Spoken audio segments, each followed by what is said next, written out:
In the Jeffcom County Board of Commissioners session is now in session. And I'm going to have County Manager Rears do the introduction. Thank you, Commissioners. So I'll give you a little bit of backstory. Going through the budget discussions, there's been comments about costs in dispatch as well as expenses with dispatch, and then how there can be some improvements for service as well as to lower costs. Very preliminary conversations at that point. I took that and had some other preliminary conversations with my counterpart with Clear Creek County to see if there was an opportunity for shared services between the two jurisdictions. I haven't made a lot of traction in that regard, unfortunately. I think it would be something where there could be economies of scale where we could both improve service and save money. But in those discussions, it sounds like, though it's not fully confirmed with Clear Creek County, that they are seriously entertaining a shift in their dispatch to join Jeffcom. Clear Creek County dispatch is our primary backup, so in the case of emergency, Clear Creek County dispatch fills in. As we know, there's been a number of times when our dispatch has been shut primarily because of communication lines or power lines or something of that nature, and so they have to shift. They have to shift to Georgetown. So it's our backup partner historically. So with Clear Creek County considering moving to Jeffcom, that lessens our opportunity for who's going to be our backup if we go down. So because of that, we have scheduled a tour with Jeffcom next week. Just a preliminary conversation. I'll tell you, this is the first time the board's discussed this.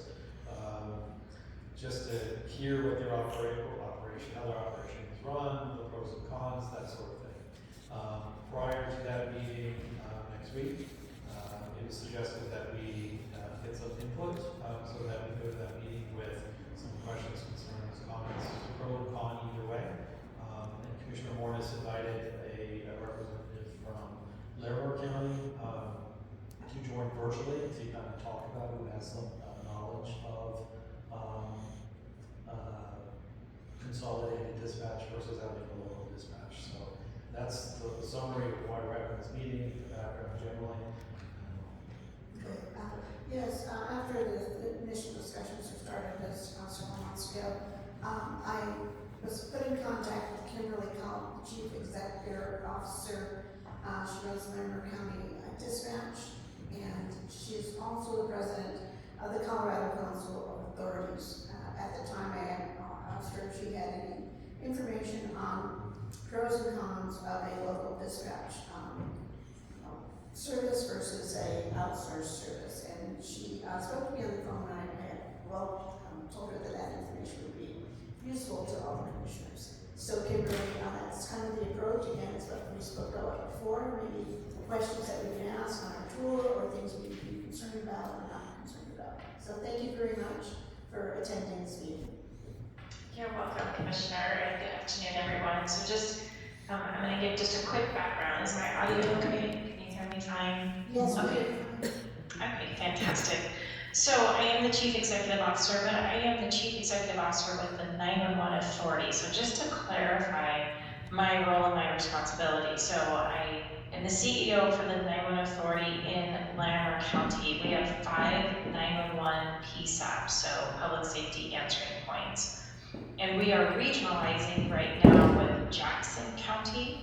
So Jackson County Commissioners asked us to consider folding them into our model to regionalize.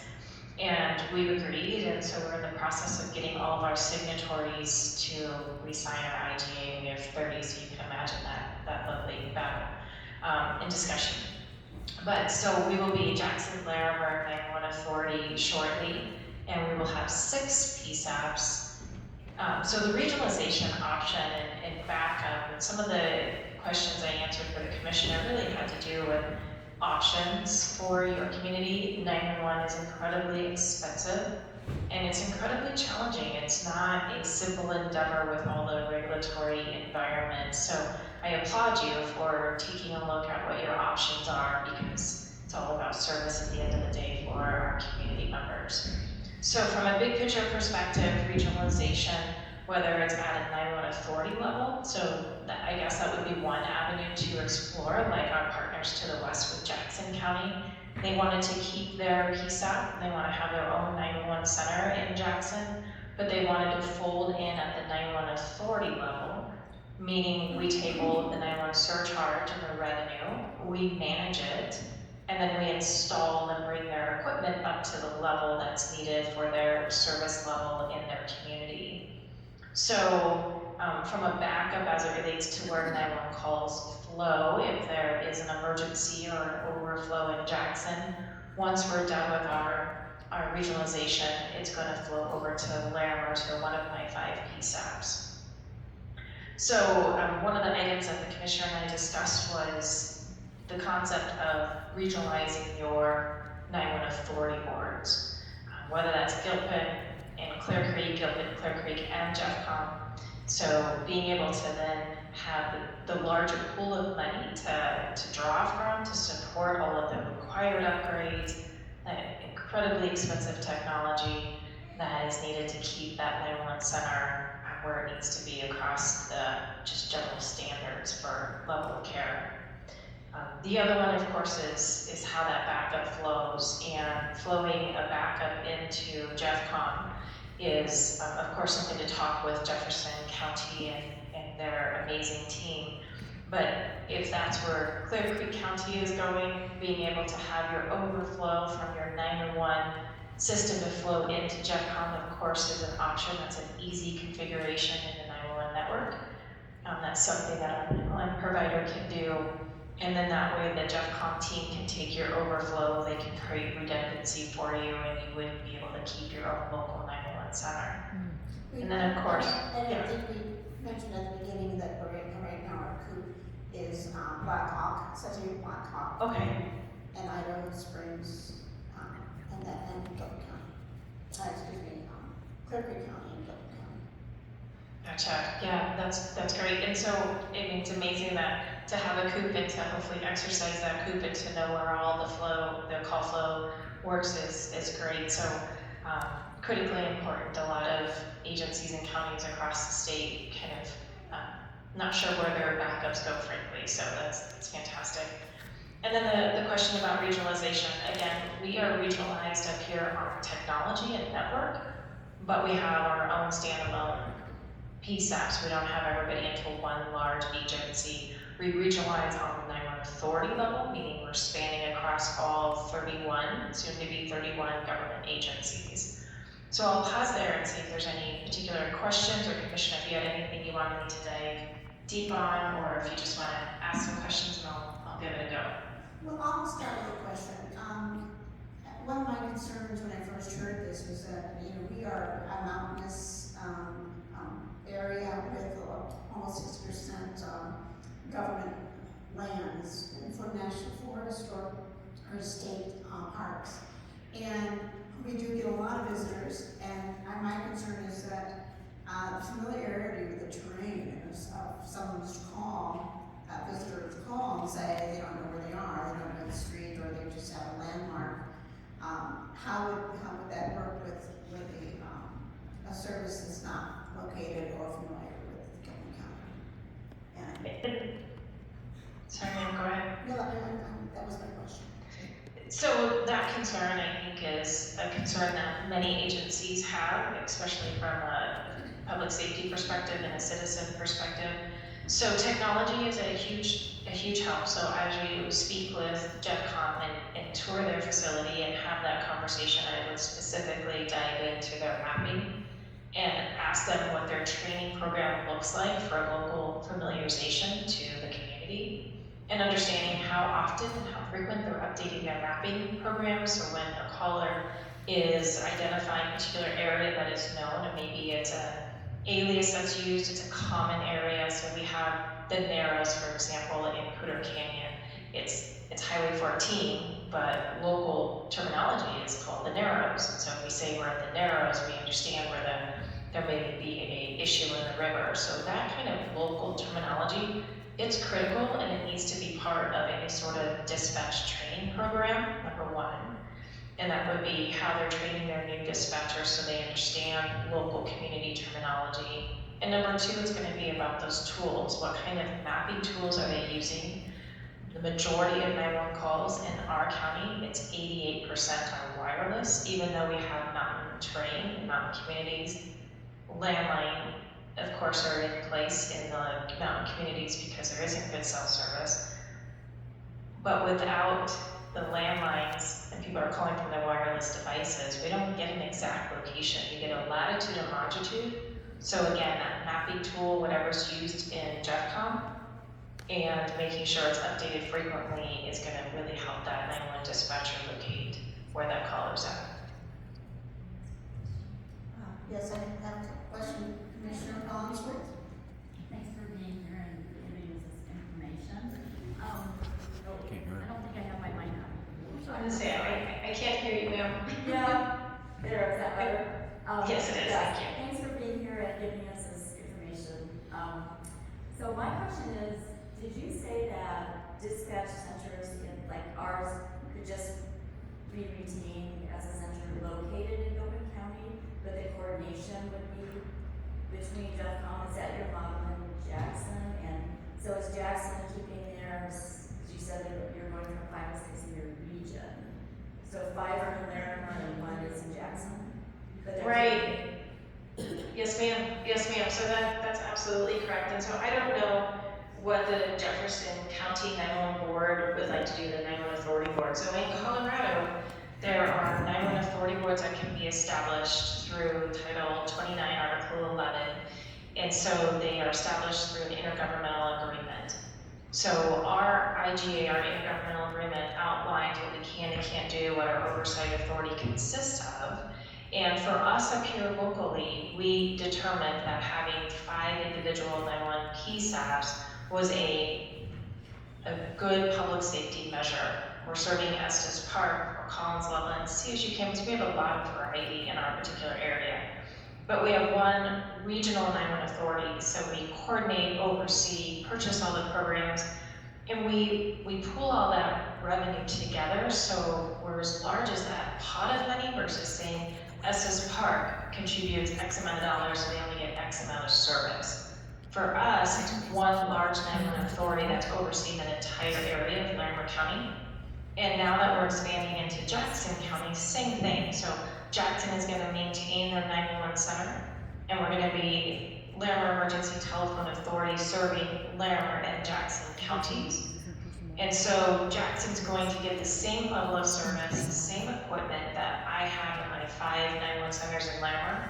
We're going to bring them up to speed, and their money's going to contribute to the pool, but we have a better economy of scales.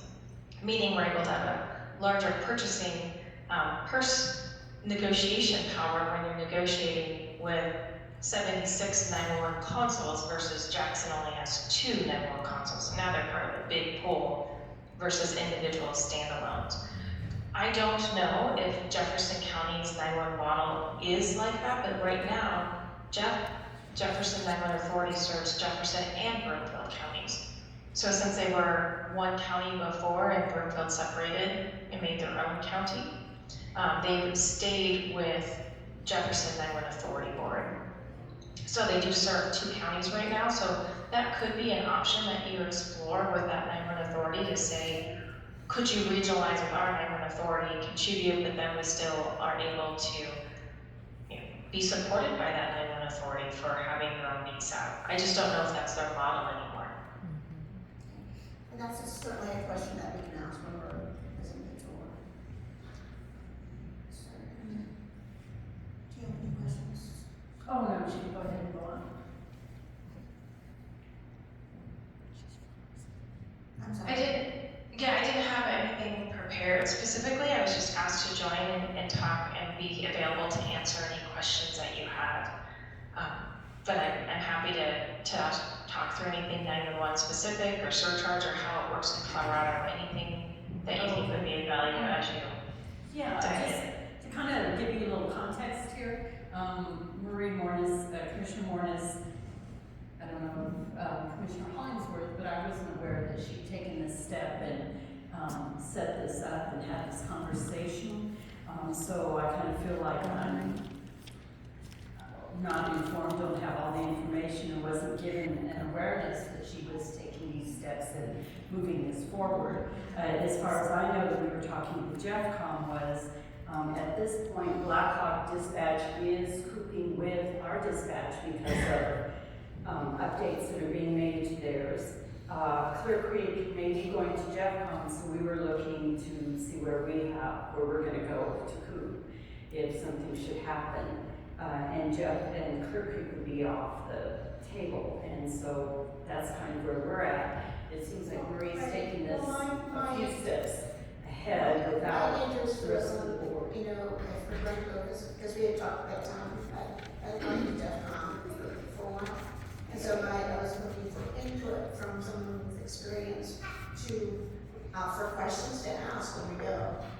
Since we're not, none of us are, working dispatch, so if we're going to go there, I have to at least have some knowledgeable questions. So that's why I reached out to, municipal. And so if you want to continue in that vein, as far as you've given us some guidance about asking them whether or not they do a regional approach, or talk about asking questions about their mapping and their training program. So if you have any other information that we can bring up questions when we're on the tour. I'll just Yeah, excuse me. Yeah, I don't know how familiar you are with Gilpin, but we do have a 911 authority board that's functioning. So what I'm hearing you explain is that there's two levels.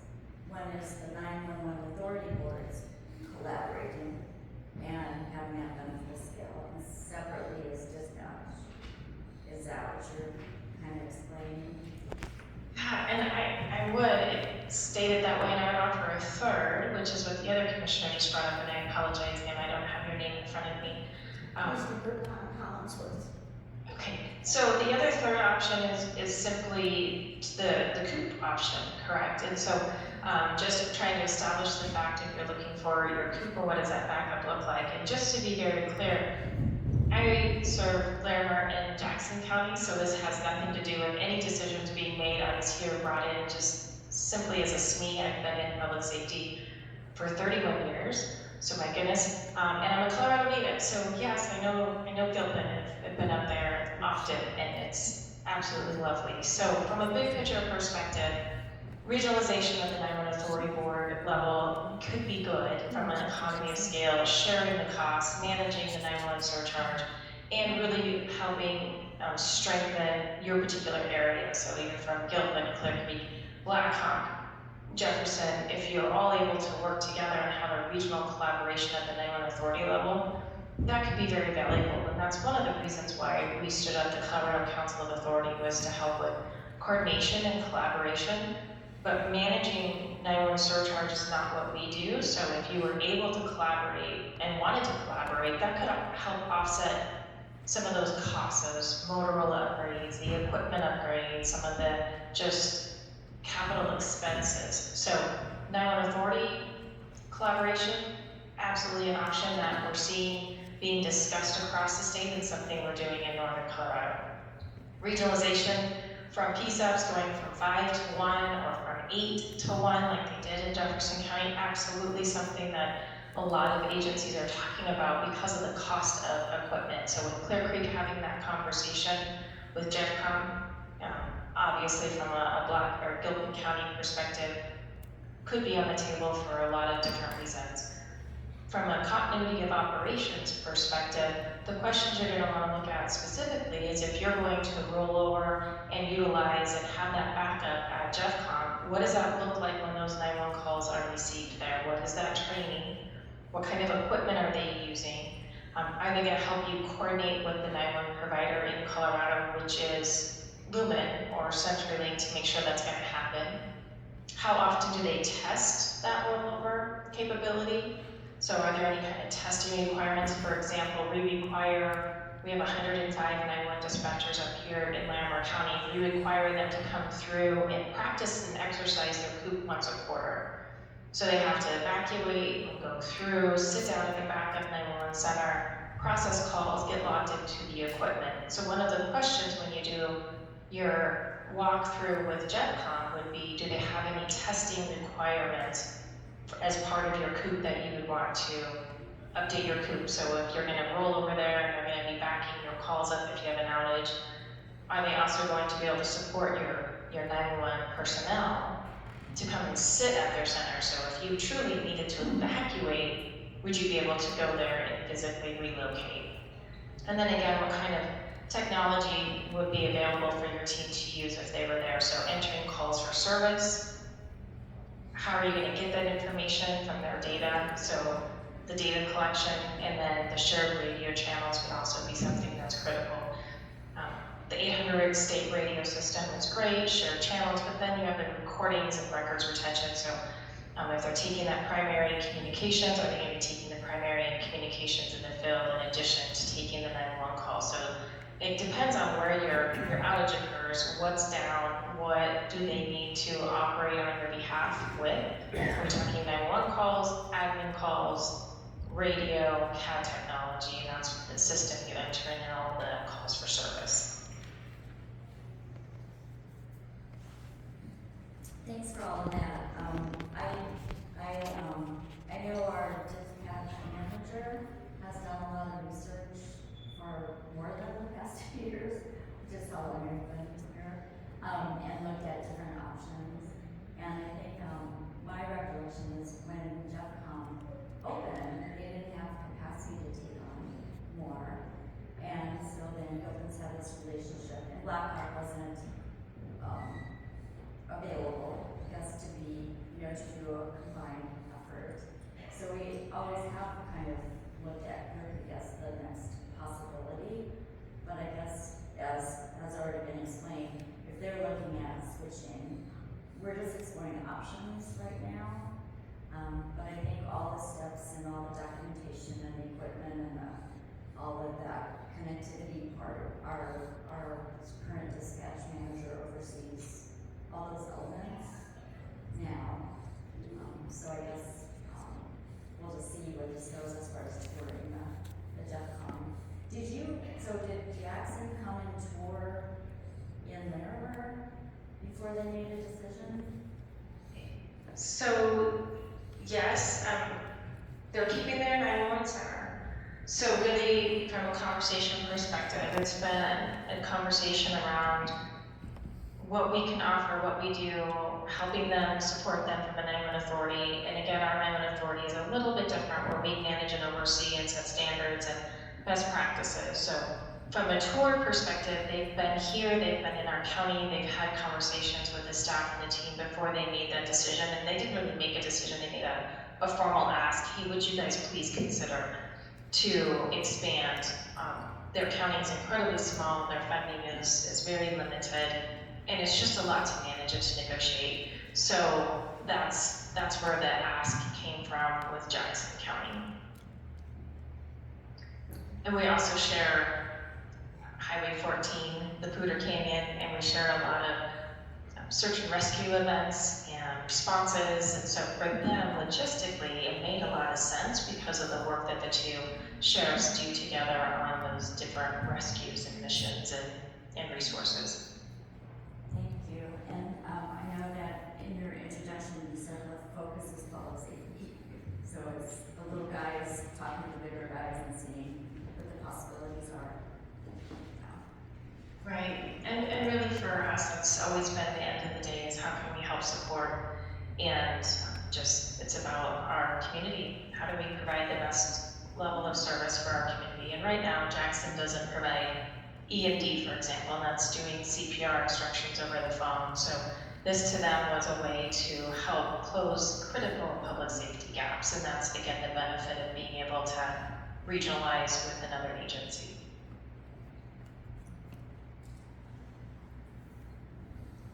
And Kimberly, if we would like a copy of that agreement with Jackson County, and you were able to provide that to us?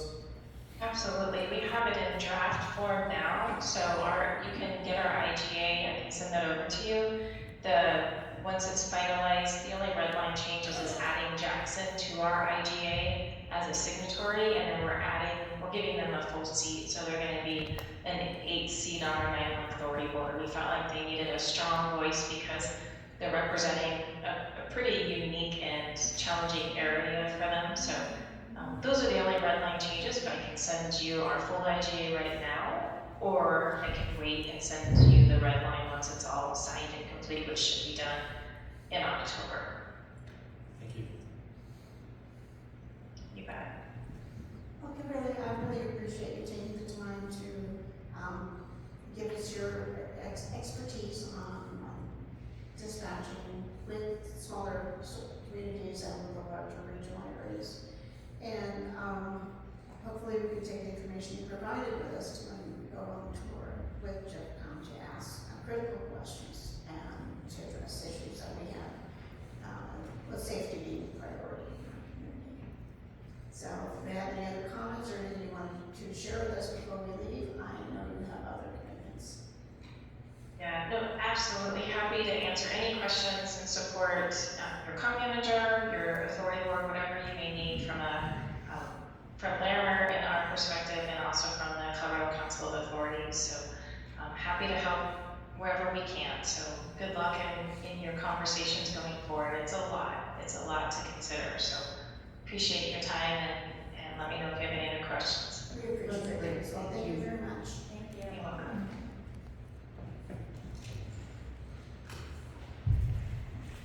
As county manager indicated, this is an initial a discussion on this topic. It was initiated with the information that there was possibility of leaving the group and going with Jeffcom. And so that's why the discussion was started, and we certainly will have a trip planned on August 14th for a tour, and go from there. There's this is really the first time the board has been together to discuss this topic, so we'll keep you informed. If you have input you want to get to the commissioners, please email us, call us, and we welcome all your comments. So with that said, most commissioners have any questions. I have one question. I know that you were trying to schedule a time where Sheriff Armstrong could go, or maybe dispatch you on the tour.